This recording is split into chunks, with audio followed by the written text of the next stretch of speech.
evening kids, welcome to the class. Part 4 of is matter around us pure.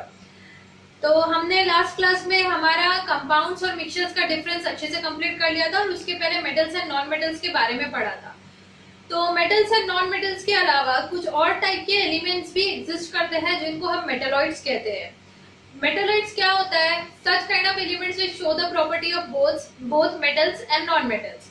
There are 8 metalloids totally in nature जो अभी हमारे पास available है, जो कि है boron, silicon, germanium, arsenic, selenium, tellurium, astatine and polonium. ठीक है, तो ये 8 मेटलॉइड्स हमारे पास है। जो एक्चुअली मेटलॉइड क्या होता है, दोनों की प्रॉपर्टी दिखा रहे मेटल नॉन मेटल। इसका मतलब क्या?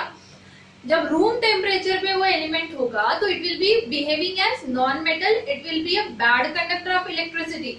लेकिन जैसे हम उसका टेम्परेचर बढ़ाते हैं या फिर उसमें किसी तरीके की इम्प्योरिटीज ऐड ऑन करने की कोशिश करते हैं तो वो धीरे धीरे एक अच्छा कंडक्टर बनने लगता है और suddenly it starts conducting electricity. तो इस तरीके के एलिमेंट को, इस तरीके की प्रॉपर्टी दिखाने वाले सब्सटेंस को मेटलॉइड कहते हैं या फिर सेमीकंडक्टर भी कहते हैं। सेमीकंडक्टर क्यों? क्योंकि वो पहले कंडक्ट नहीं करता है लेकिन बाद में कंडक्ट करना शुरू कर देता है as we alter the properties, hence the name semiconductor.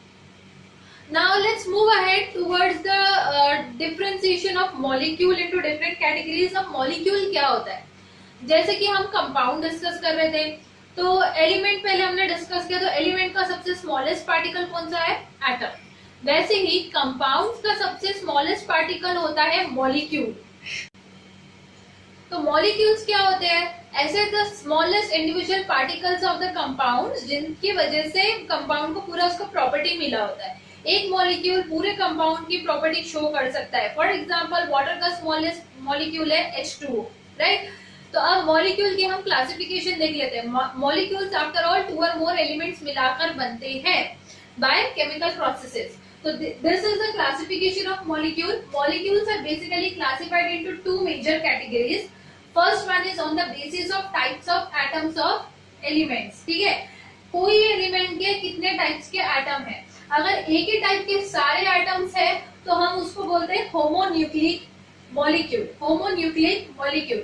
अगर डिफरेंट एटम्स है, डिफरेंट एलिमेंट्स के एटम्स मिलकर कोई मॉलिक्यूल बन रहा है तो हेटेरोन्यूक्लिक मॉलिक्यूल। फॉर एग्जांपल होमोन्यूक्लिक मॉलिक्यूल कौन से होंगे? O3 ozone, O2 oxygen molecule, oxygen gas का, N2 नाइट्रोजन गैस का मॉलिक्यूल, ठीक है, P5 फॉस्फोरस का molecule and so on. Whereas heteronuclear क्या होता है? सल्फर एसिड भी ले लो आप एग्जांपल। हेटेरोन्यूक्लिक मतलब अलग अलग एलिमेंट्स के मॉलिक्यूल। H2O, ठीक है, HCl, NO2, H2SO4 and so on. बहुत सारे इसमें हाइड्रोजन भी है, सल्फर भी है, ऑक्सीजन भी है। ठीक है, H2O में हाइड्रोजन है, ऑक्सीजन है, तो अलग अलग एलिमेंट्स के एटम्स है, इसलिए हेटेरोन्यूक्लिक मॉलिक्यूल है। Second classification is on the basis of number of atoms of any element. तो अगर हमारे पास एक ही एटम का मॉलिक्यूल है तो उसको बोलते हैं mono atomic molecule. Mono atomic molecule, mono stand for 1 atom, atomic. Example है हमारे noble gases helium, neon, argon, krypton, xenon and radon. ठीक है, ये सारे नोबल गैसेस जो है ये मोनो एटॉमिक एलिमेंट मॉलिक्यूल्स के एग्जांपल्स है, क्योंकि noble gases are very stable in nature so they do not form bond with any other element. तो ये अपने आप में अकेले एज इट इज एग्जिस्ट करते हैं। हीलियम हमेशा एज इट इज अकेला एग्जिस्ट करेगा। अगर आपको पीरियोडिक टेबल पता है तो उसके जो लास्ट कॉलम की एलिमेंट्स होती है वो नोबल गैसेस या जीरो ग्रुप एलिमेंट्स होती है। ठीक है, तो वो होती है मोनो एटॉमिक मॉलिक्यूल्स के फॉर्म में। Next classification is di atomic molecule. Di means 2। ठीक है, here we will not be using the word bi, it would be di. So di atomic कौन से? O2, H2, N2, ये सारे F2, Cl2, halogens F2, Cl2, Br2, I2, बाकी H2, O2, N2, ये die atomic molecules है। Try atomic कौन से? जिनमें 3 एटम होंगे, लाइक H, हाँ यहाँ पे डायटोमिक में HCl भी एग्जांपल हो सकता है, क्योंकि एक H है एक Cl है। जरूरी नहीं है कि दोनों सेम एटम्स हो, दोनों अलग अलग भी हो सकते हैं। HCl हो सकता है इसका एग्जांपल, NO हो सकता है इसका एग्जांपल, सो ऑन। दो एटम्स। ट्राइएटॉमिक में H2O आ जाएगा, दो हाइड्रोजन के एटम, एक ऑक्सीजन का एटम, NO2 हो सकता है, O3 हो सकता है, SO2 हो सकता है। ठीक है, तीन होने चाहिए, चाहे तीनों सेम हो या अलग हो, डजेंट मैटर। हम यहाँ पे सिर्फ नंबर ऑफ एटम्स की बात करने वाले हैं। सेम और डिफरेंट का फर्क पड़ेगा होमोन्यूक्लिक या हेटेरोन्यूक्लिक में डिफरेंशिएट करते वक्त। पॉलीएटॉमिक क्या होगा? वो वाले मॉलिक्यूल्स जिसमें तीन या तीन से ज्यादा एटम्स होते हैं। सो ट्राइएटॉमिक से हम लोग पॉलीएटॉमिक बोलना शुरू कर देते हैं बेसिकली। सो पॉलीएटॉमिक का एग्जांपल आपके पास बहुत अच्छा सा है, H2SO4। इसमें कितने एटम्स है टोटल?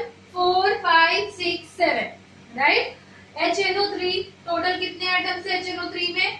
H एक, N का दूसरा और ऑक्सीजन के 3, टोटल 5 एटम्स है, राइट। वैसे ही P5 टोटल 5 एटम्स है। So these are polyatomic molecules. अब एक इंपॉर्टेंट टर्म है, मैंने आपको पूछा कि H2SO4 की एटॉमिसिटी कितनी है। Atomicity means the total number of atoms present in any molecule of any compound. तो H2SO4 जो कि सल्फ्यूरिक एसिड का एक मॉलिक्यूल होगा, उसमें टोटल 6 एटम्स है, 2 हाइड्रोजन के, 1 सल्फर का और 4 ऑक्सीजन के, राइट। तो we have total 4, 5, 6, 7 atoms, sorry 7 atoms. तो atomicity of sulphuric acid will be 7।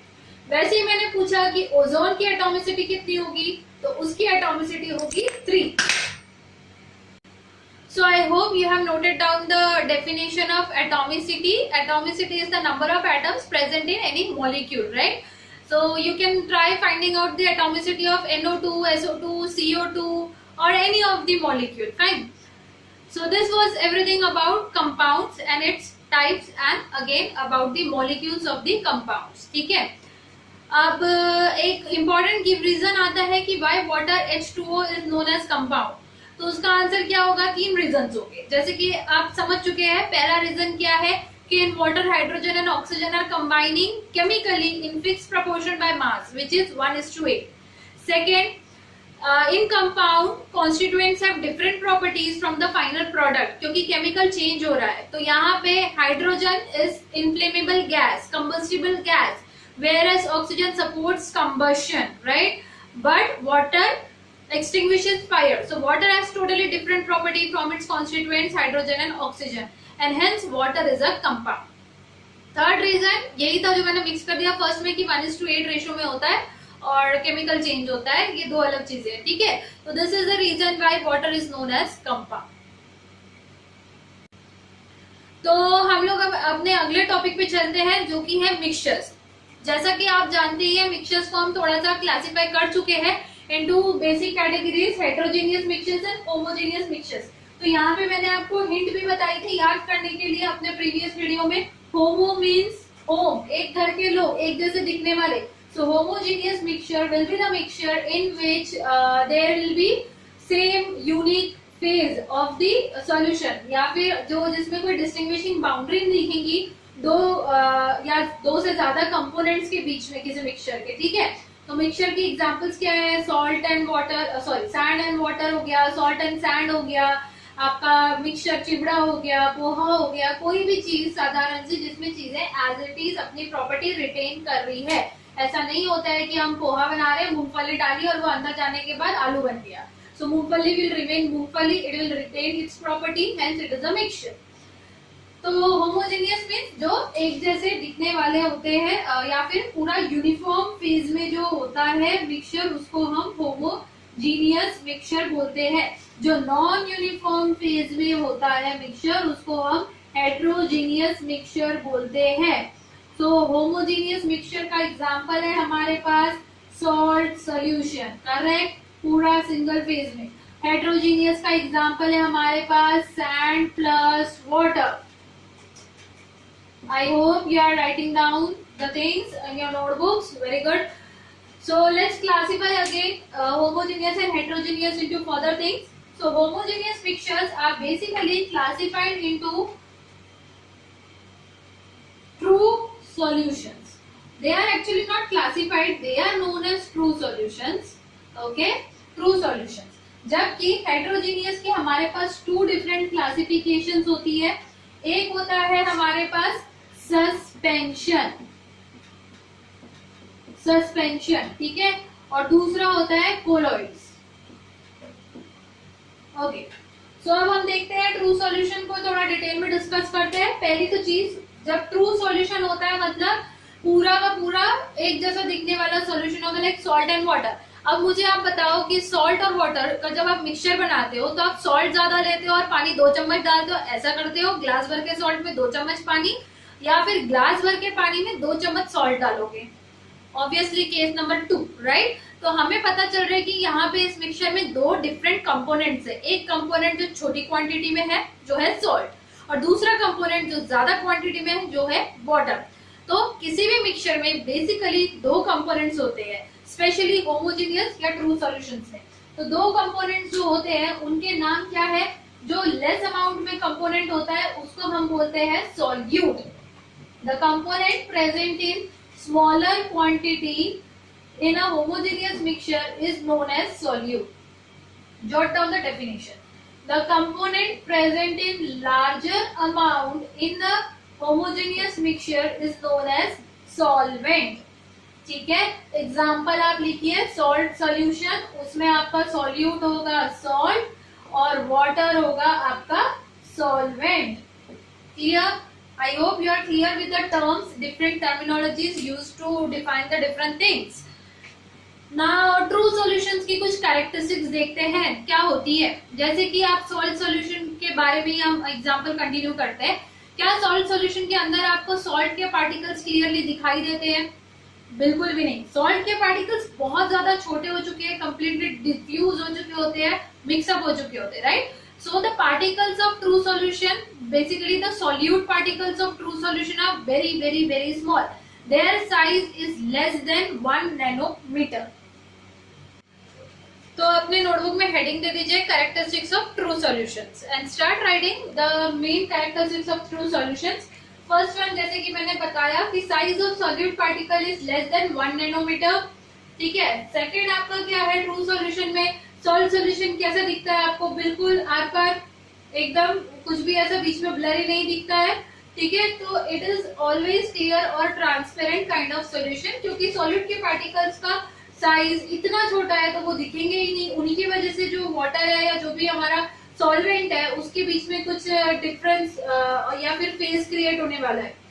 जब उसका पार्टिकल का साइज छोटा है तो obviously it will remain transparent, and which means that light will pass through that solution in a straight way. ठीक है, in a straight direction without any scattering. Light अंदर फैलेगी नहीं, ब्लर होगी नहीं, बिल्कुल सीधी चली जाएगी उस सॉल्यूशन में से. ठीक है, it is the important conclusion from second characteristic. Please note it down. Third characteristic क्या है? This kind of solution can pass completely through a filter paper. So filter paper test किया अगर हमने, which means filter paper रख के उसमें से इस solution को पास किया तो आराम से ये solution पूरा का पूरा पास आउट हो जाएगा through that paper without any residue on the paper. जब आप चाय छानते हो तो चाय छन्नी के ऊपर आपको चाय पत्ती मिलती है, वो रेसिड्यू है, बाकी नीचे लिक्विड पूरा मिल जाता है. तो ये आपका क्या हुआ? ये भी एक मिक्सचर था, टी, राइट. तो आपके जो टी लीव्स थे जो ऊपर रह गए वो सॉल्यूट था, और जो लिक्विड है, दूध हो गया, पानी हो गया, ये आपका सॉल्वेंट है. ठीक है, इसमें सॉल्यूट्स बहुत सारे हैं, शुगर भी है वगैरह वगैरह, वो सब मिक्स हो चुका है.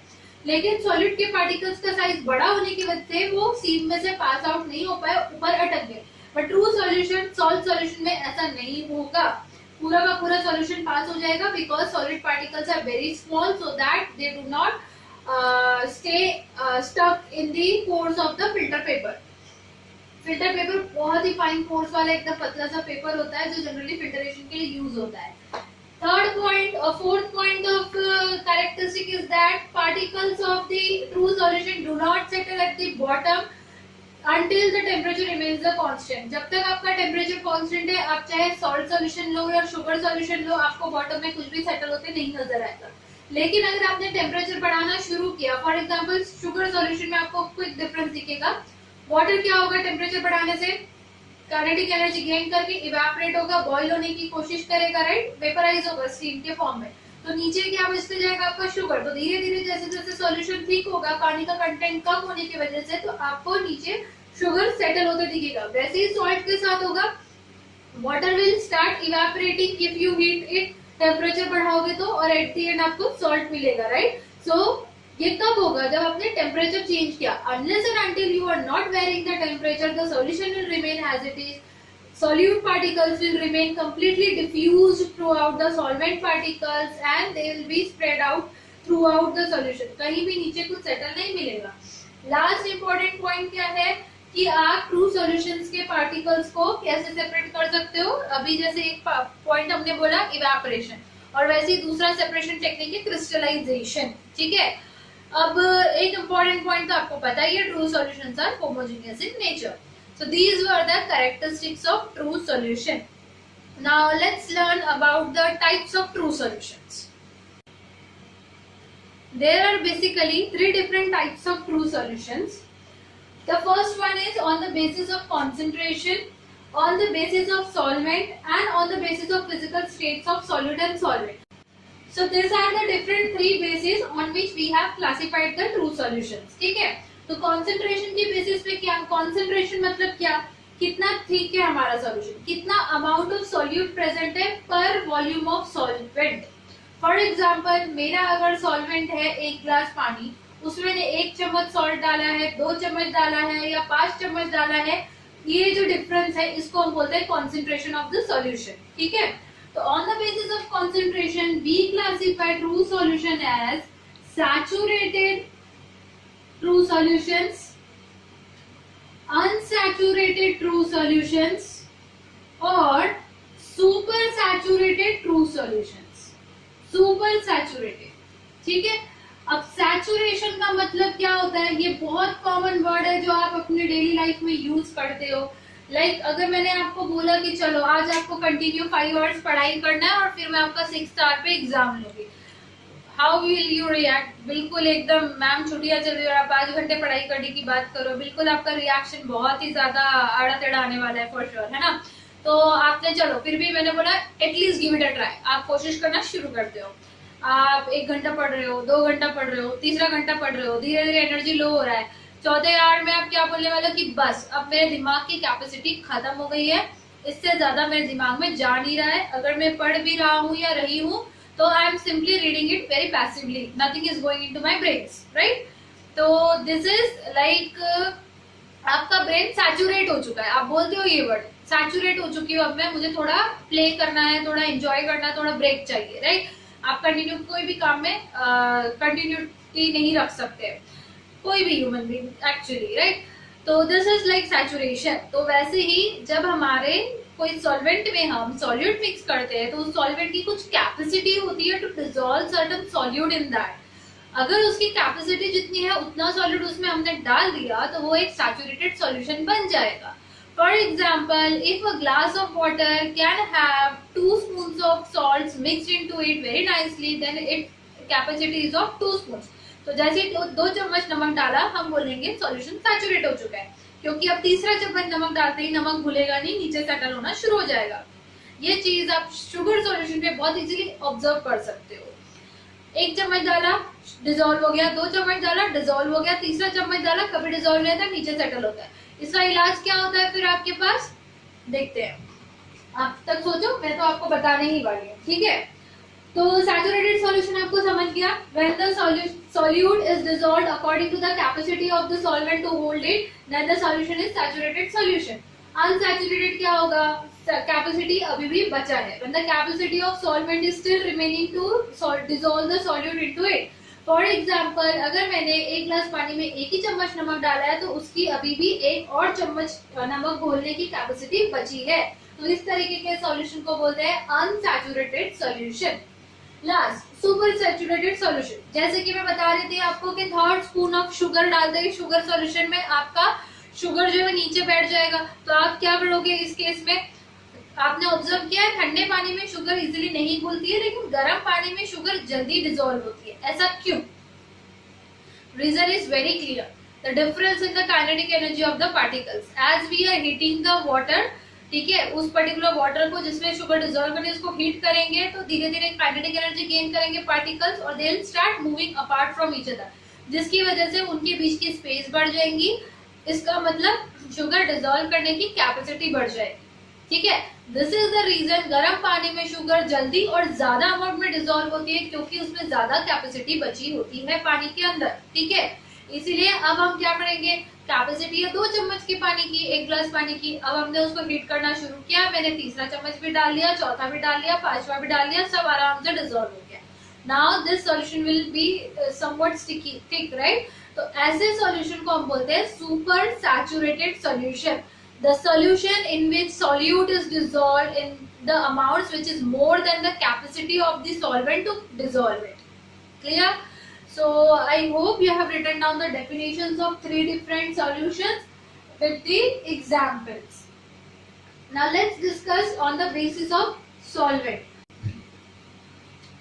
So on the basis of solvent we are having 2 categories, aqueous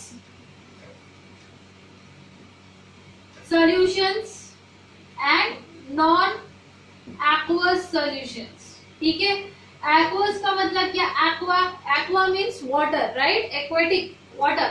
So aqueous solutions will be the ones in which our solvent will be water. अगर water के अंदर आप कुछ dissolve करते हो कोई solute तो आपका aqueous solution बनेगा, for example salt solution, sugar solution. What is the non-aqueous solution? Non-aqueous solution मतलब जिसमें solvent आपका पानी नहीं है, कोई और चीज हो सकती है। For example, air is a mixture of different gases. आपको उसमें पता है कि majority amount में air में नाइट्रोजन है 78%. So नाइट्रोजन क्या है आपका solvent. ऑक्सीजन है जो 21%, वो है solute और बाकी के बचे कुछ residues, carbon dioxide, carbon monoxide, sulphur dioxide, nitrogen, जो भी बाकी की गैसेस। तो ये हो गया हमारा example air non aqueous solutions का। ठीक है, वैसे ही कोई और सॉल्यूशन ले लीजिए आप, सपोज किसी सॉलिड में आप कोई और दूसरी चीज मिक्स कर रहे हो, दूसरा सॉलिड मिक्स कर रहे हो, ठीक है, तो ये आपका नॉन एक्वस सॉल्यूशन में आ जाएगा एग्जांपल। अब इससे रिलेटेड मैं आपको एक क्वेश्चन दे रही हूँ, please write down that in your notebook, try to write the answer for it as well. Last बचा हुआ on the basis of physical states हम अगले क्लास में डिस्कस करेंगे because it is little bit lengthy. So the question is why do you think that brass is a mixture? Why do you think that brass is a mixture? What is brass? Brass is a metal, right? कौन से उसका composition क्या है, किन 2 metals को mix करने से बन रहा है वो, जिंक एंड कॉपर। ठीक है, जिंक एंड कॉपर से बना ब्रास। वैसे ही टिन एंड कॉपर से बनता है ब्रॉन्ज, ब्रॉन्ज मेटल जो मिलता है। ठीक है, तो आपको आंसर लिखना है why do you think that brass is a mixture, state 2 reasons for it, state 2 reasons for it. Fine, so we stop here for the day. Thank you and have a good day.